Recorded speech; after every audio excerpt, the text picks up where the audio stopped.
Bismillahirrahmanirrahim. Урматтуу туугандар, кадырлуу мекендештер. Бүгүн биз Кур'ан медиа каналы Кур'ан алифбе сабагын сунуштамакчы. Кур'ан алифбе сабагынын 19 сабагына келгенбиз. Анда эмесе ошол сабакты баштайлы. Бүгүн 19 сабагыбызда биз жим тыбыш менен таанышып өтөбүз. Жим тыбышы бул кыргыз тилиндеги ж тыбышына эле окшош болгону ж эмес, жим деп, ж деп айтылат.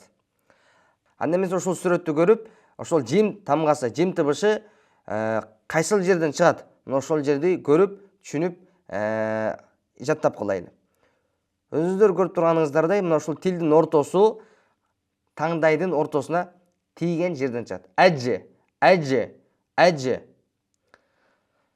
Жа.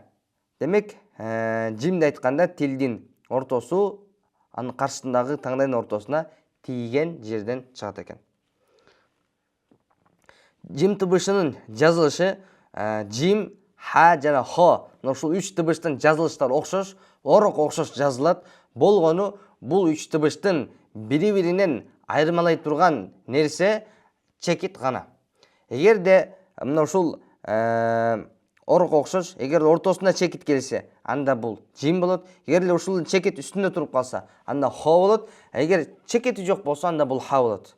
Бирок муну эстеп калыш керек. Муну жазылышында кажети жок. Анткени хо тамгасындагы, андан кийинки тамгалардагы алдыңкы сабактарда келет. Мына ошондо көргөндө дагы, мурда сабакта мындай айтылган эмес беле деп, дагы эсиңиздерге түшүп, жакшы түшүнүп алабыз, элестете алабыз. Анда эмесе сабакка киришели.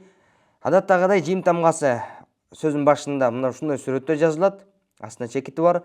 Сөзүн ортосунда болсо ушундай эки жагына кошулуп уланып жазылса, ал эми сөзүн аягында болсо, жана айтып өткөндөй, сөзүн аягында же өзү жалгыз турганда мына ушундай орок окшош жазылат. Болгонун ортосунда чекити бар.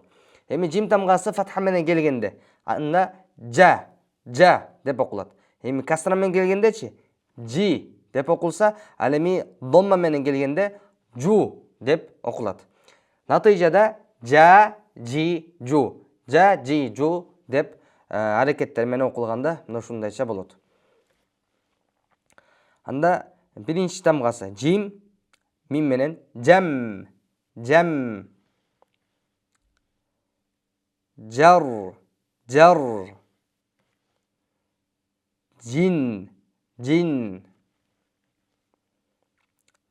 Жим фатха менен жаб, жаб. Жим лам менен жул, жул. Жабал, жабал, жабал. Жамал, жамал, жамал деп окулду. Фа, биринчи тамга фа, анан жим. Фаджи, ру, фаджи, ру, фаджи, ру. Жауһар, жауһар, жауһар.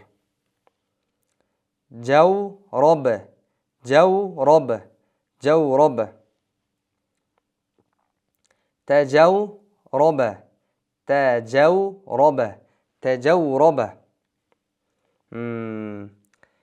Я та жаурабу.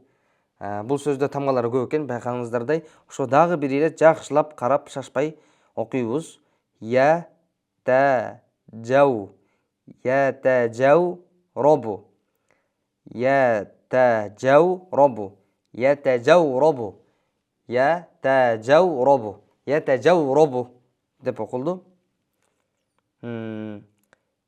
Истажлаба,